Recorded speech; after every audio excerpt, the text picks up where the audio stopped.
Good afternoon. I'm happy you're here.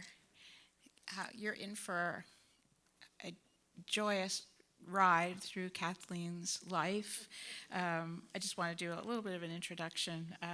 Kathleen Glasscock Tomasovic was born in Corpus Christi. She's going to tell I'm not going to tell the story. And then moved there after a drought in Hannahs, so she was actually in Hannahs and then went to Corpus Christi. Forgive me, Kathleen. But she spent weekends on the ranch in Hannahs in our beautiful rock house. She went to SMU. She has two wonderful children who are adults and who have children of their own. She was married to Curtis Gunn for a long time, and so when you see the word Gunn, like the Kathleen and Curtis Gunn Gallery that we say like 10 times a day, go to the Kathleen and Curtis Gunn Gallery for the Antarctic exhibit or whatever exhibit. That's Kathleen, our Kathleen, and then Kathleen and the Gunn Drive. That's our Kathleen. So, but now she is married to the wonderful Dr. Jerry Tomasovic here recently. Congratulations on a wonderful marriage. And so we're so thrilled to have you. Kathleen has talked over many years that I've known Kathleen about her travels, and she's going to talk a little bit. She's going to talk a lot about that today. But when she talks about her travels, usually she's with Patty Hayes because we're usually in some kind of social gathering, and Bob Hayes and Bob and Patty traveled with Curtis and Kathleen all over the world, and they had the most interesting travels that I have ever heard about. So I'm actually, Hollis and I are following. You were trying to, do at least 5% of what you all did in terms of your global travels, which are very inspiring. So I'm so thrilled that Bob and Patty Hayes decided to come help us with this conversation, moderate the conversation with Kathleen. But Kathleen is the storyteller here. So Kathleen, welcome.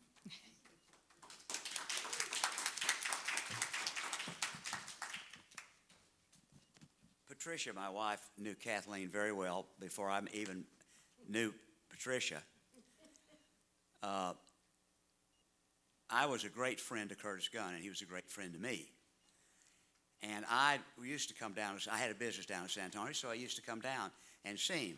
But when he married Kathleen, my fun life just turned on.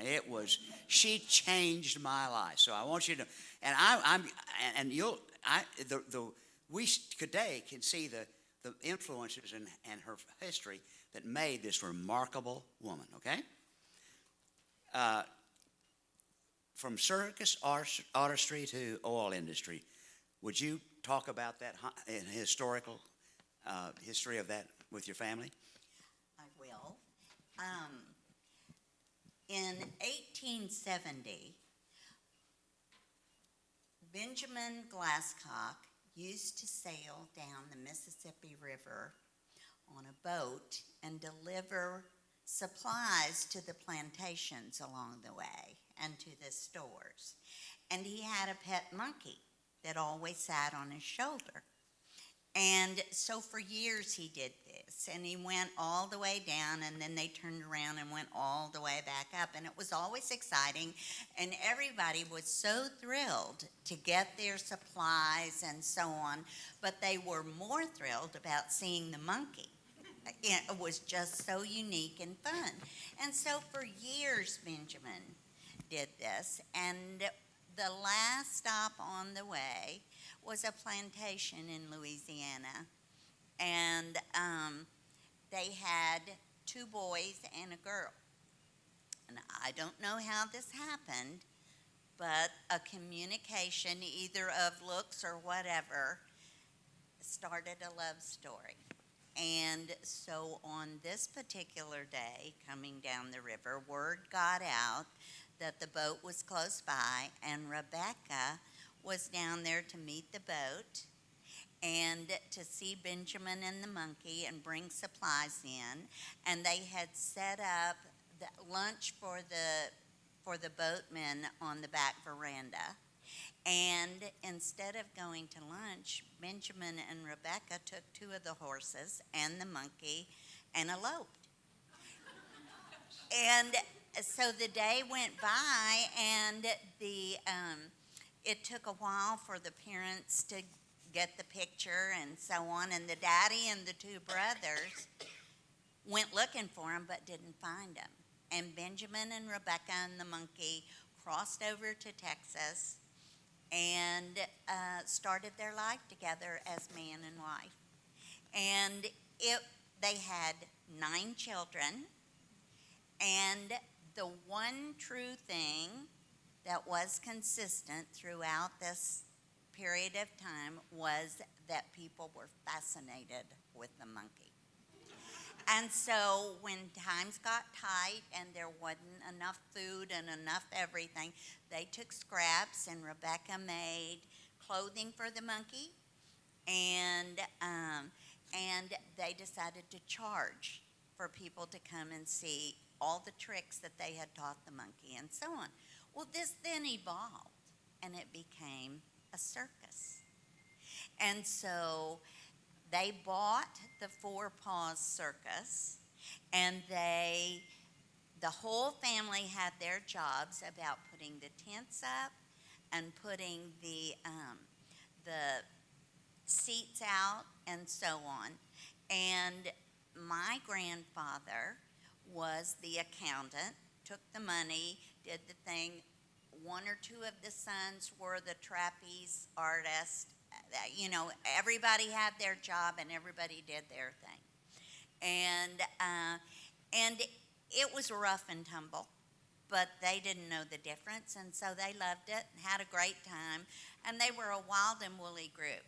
Rebecca made sure that the kids knew how to read and write, but she was pretty sure that most of the people along the way did not know how to read and write. And so they found out that a lot of the people in the small towns across the United States were waiting for the circuit preachers to come by before they could get married. And sometimes it was weeks, and sometimes it was months, but it meant money. Maybe not a lot of money, but it meant some money that wasn't in their pockets. And so they decided that they would dress one of the boys up like a preacher, and Rebecca saved the aluminum, the gold aluminum wrap that goes around the hams, and it has red writing on it. Do you remember those days? Well, she saved those because she thought they were beautiful. And so when they put up the signs in the town, come to the Forepaugh Circus, they said, and get married while you wait.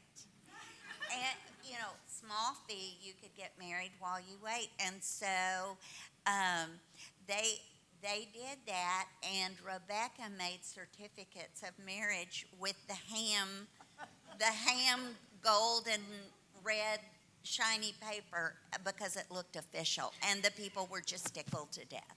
So people say they might have bones in their closet. Well, these people might too. Anyway, the circus went from Madison Square Garden to San Francisco. Back, it went to Europe 2 times.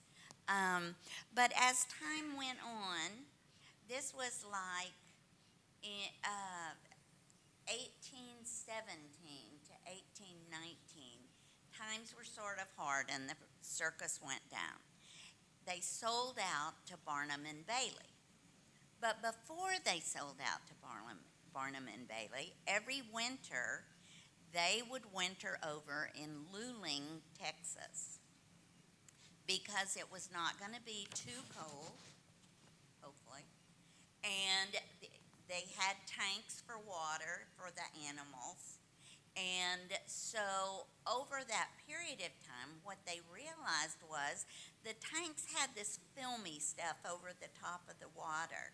And if they took the sheets and threw the sheets out and let it absorb the filmy stuff on the water, then they could bring it in and wring it out into cans and set it on fire, and that would be their torches. So once they sold the circus, they decided that they would go buy property in Luling and start the oil business, which was a wonderful blessing for the family. So there were 5 of the 6 brothers, I think, that were in the oil business. My great uncle started offshore drilling. There was, certainly good times and bad times. We have letters from some of the brothers back and forth to each other of, Mildred has a brooch. Will any of you buy it? We need the money. That's that's an endless story. But anyway, my grandfather was he pitched tents out in the fields when the oil wells were being drilled. My father was a young man, 11, 12, whatever. And when it was time to pick cotton, my daddy got to pick cotton. And there were great big trailers on the back of these trucks. And my daddy was a big man, and after picking cotton all day, he'd climb to the top, and everybody would throw their bags up there. And Daddy one time leaned out to catch the bag, lost his balance, and fell off and landed on his elbow. And this was way out in the boonies somewhere, probably close to Mathis, I think. And my grandparents grabbed him and drove to Santa Rosa, where they wanted to amputate his arm. And he told his parents that he'd rather die than have his arm amputated. And they said, it's yours, it's your life. I don't think I'd do that, but anyway, that's what they told him. So for 17 months, he lived at the Santa Rosa. And a Sister Philanthropists was there that ran the Santa Rosa. And I think it was my father's saving grace, because he grew up in the oil fields of Texas and was not the most priestly kind. And so he and Sister Philanthropists kept a wonderful and long relationship. And only like 2 years ago, after my aunt died, did I find tablecloths and napkins and so on that Sister Philanthropists had brought back from Ireland, where my father had sent her to be with her family before she died. And it was written in my mother's handwriting. So it's really fun to do that. And then, what? Oh, yes, they wired my daddy's arm. He kept it, but they had to wire it. And so it was in an L like this, but no one ever knew. And so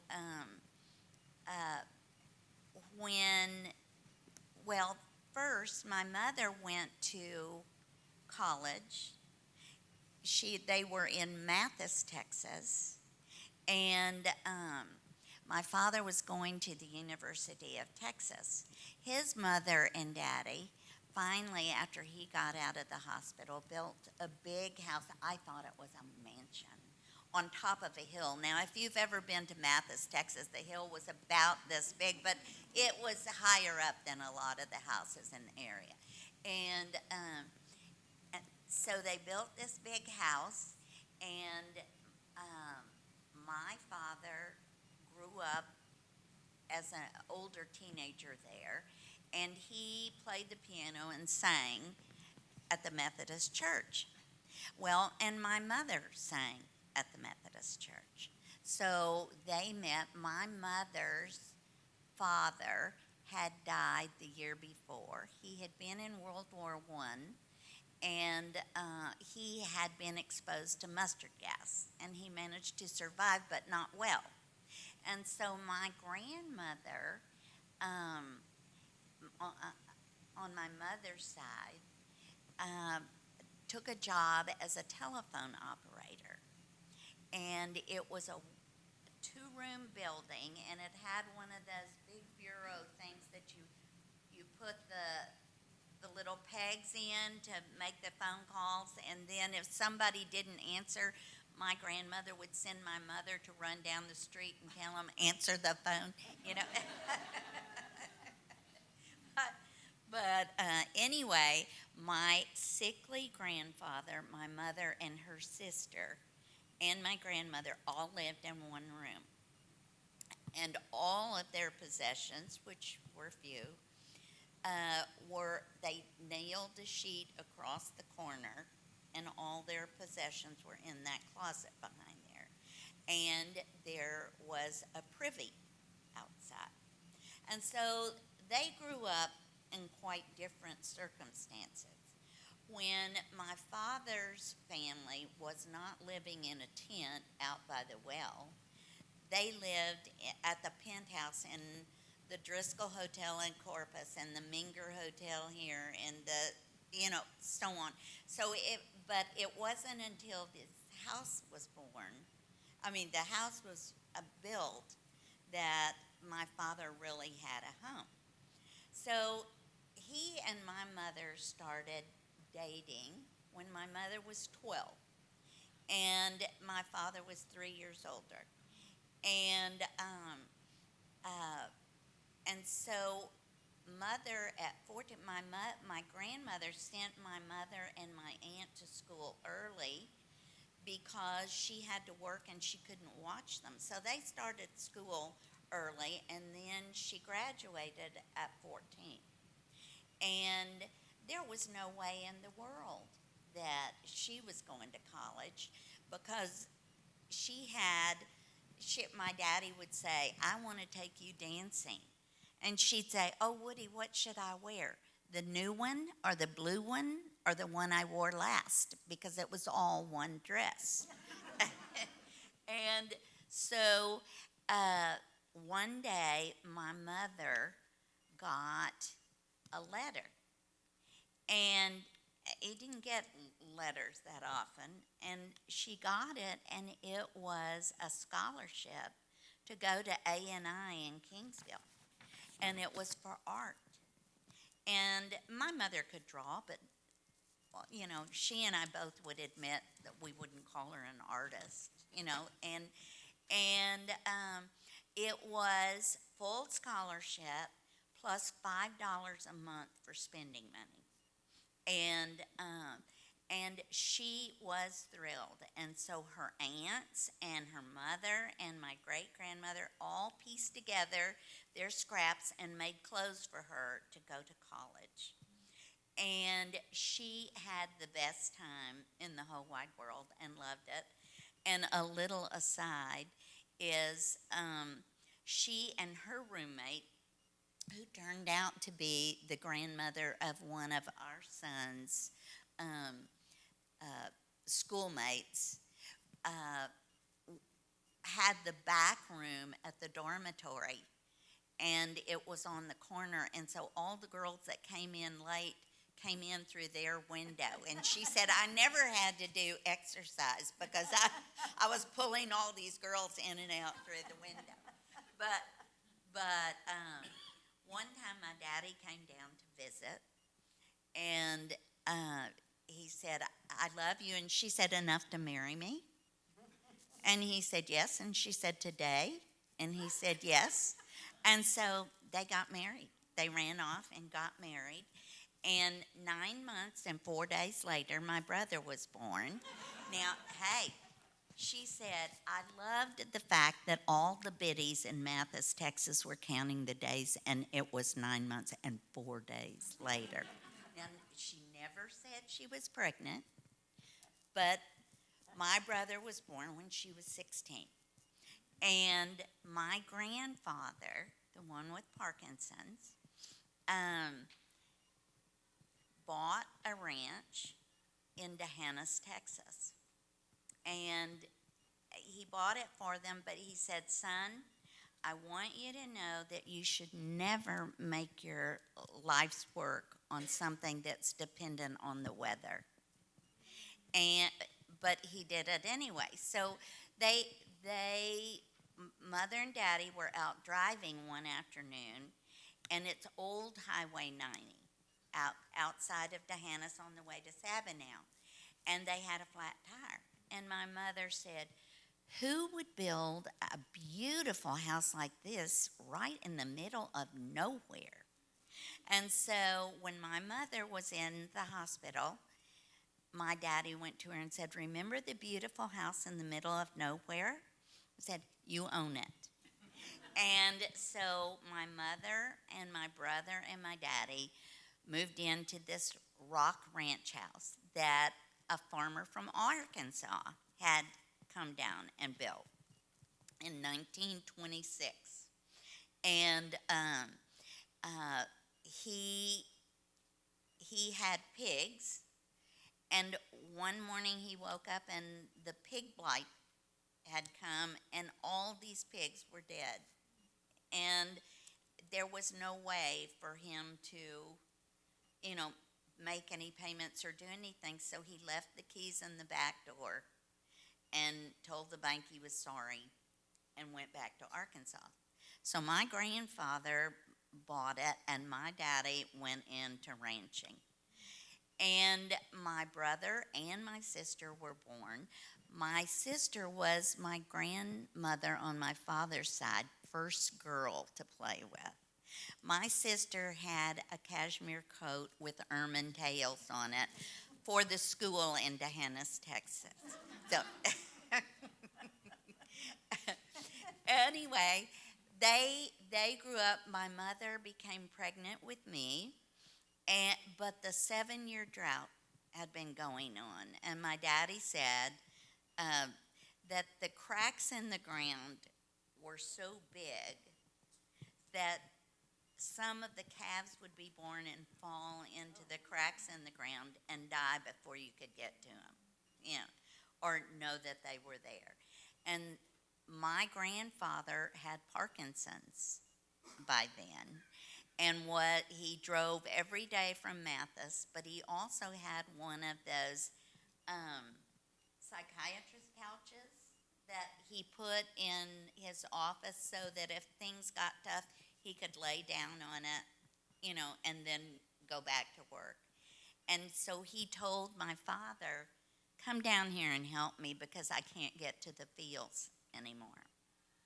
And so my uncle and my father learned to fly the planes that my grandfather had bought because it was easier to get to the fields in planes than it was to drive there.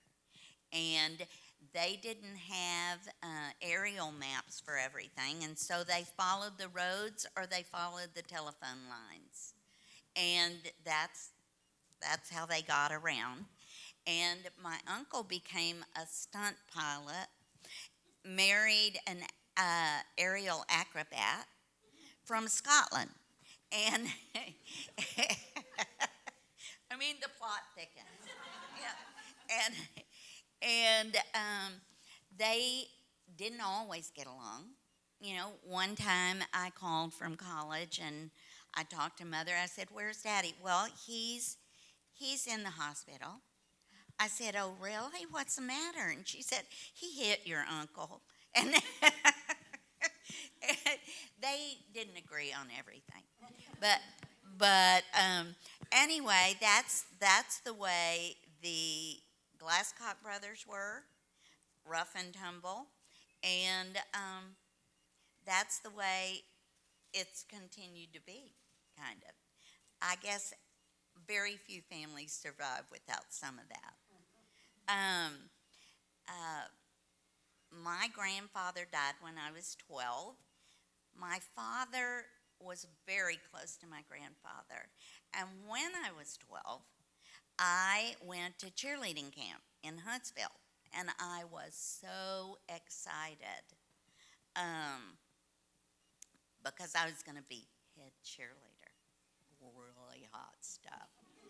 And so we went, practiced, did our tricks and so on, came back, and the girls were in the dormitory sitting in the lobby where the one TV set was, and they were all sitting there glued to the TV set, and they were crying. And we looked and thought, what's going on? What happened? Well, they were building a wall, the Berlin Wall. And my father was certain that it was going to be World War III. And so the next day we got on the bus, went back to Corpus. It was, like a 10-hour trip or something. And I got home, and my father walked in, and he said, "Pack your bag. We're moving to Australia tomorrow." And I said, "What?" And I got up and went to the encyclopedia, because at that point in my life, and I'm embarrassed to tell you this, I didn't know the difference between Austria and Australia. And so I had to look up, where in the hell is Australia? Well, we took a circuitous route. We went to Hawaii and stayed there for a while. I learned to surf. We went to Fiji. I learned to be really terrified at these enormous people that lived in grass huts. And the first night there, the next morning, we were on beds that were ropes with big knots in them and a little pallet that went down over it. And then I heard this noise, and it was drums, and there was a big guy beating these drums, a hollowed out log, and I thought, oh no, they've got us and they're eating us for breakfast. But they were the sweetest people, and we had a great time with Fiji. Moved then to New Zealand, and went all around New Zealand, and then went to Australia. And by then, the discontent was pretty severe. And so bit by bit, we all eased back. And my father was the last to come, and that part was hard, but everything worked out in the end. But my father always thought that the best education you could have was travel. And so from the time we were little, when we got out of school the next day, he had the Woody parked, filled with all the stuff, until maybe year 2 or 3. He built himself, and we used to say anything he built was a monumente, because it was going to last forever. But he made a trailer with one wheel on the back of it, and a trailer hitch, and that carried all the suitcases for all 5 of us and both grandmothers. And we went to Alaska before Alaska had roads, and we went to Mexico and Central America, and dragging this trailer everywhere, and we were welcomed everywhere we went, because nobody had ever seen a trailer before. U-Haul would have been so proud. But anyway, we traveled all the time, and it was part of our lives, and we loved it.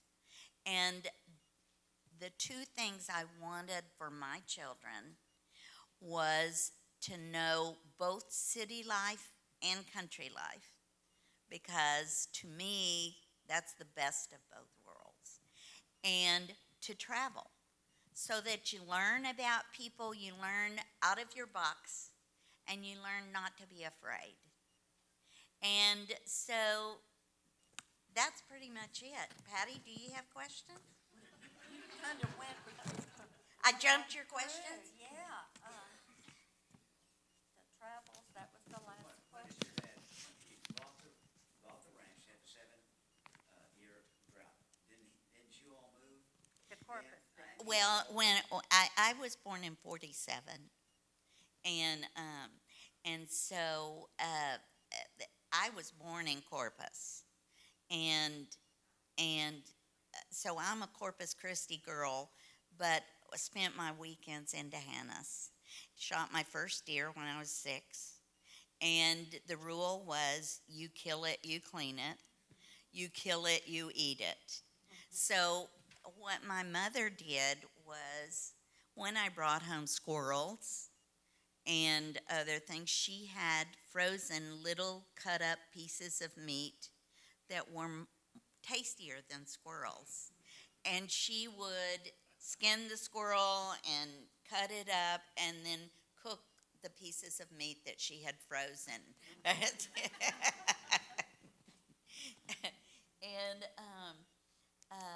so I got to grow up seeing animals die, seeing them born, knowing that there's a circle of life, not being afraid to pick up bugs. And I like that. But I also like wearing shoes and jewelry.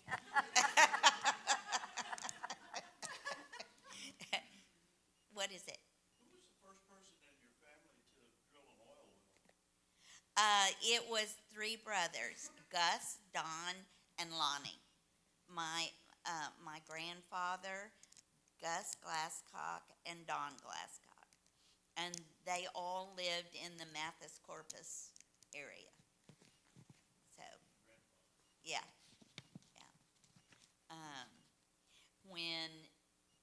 When my father died and my mother brought his office stuff up to the ranch, the saddle house was filled with filing cabinets. And over the years, the filing cabinets sort of fell apart. And it wasn't a pretty picture, and no one wanted to tackle it. But my son kept saying, Mother, there's this thing called the Eagleford. And you have information in those filing cabinets that may be useful to you. And sure enough, there was. And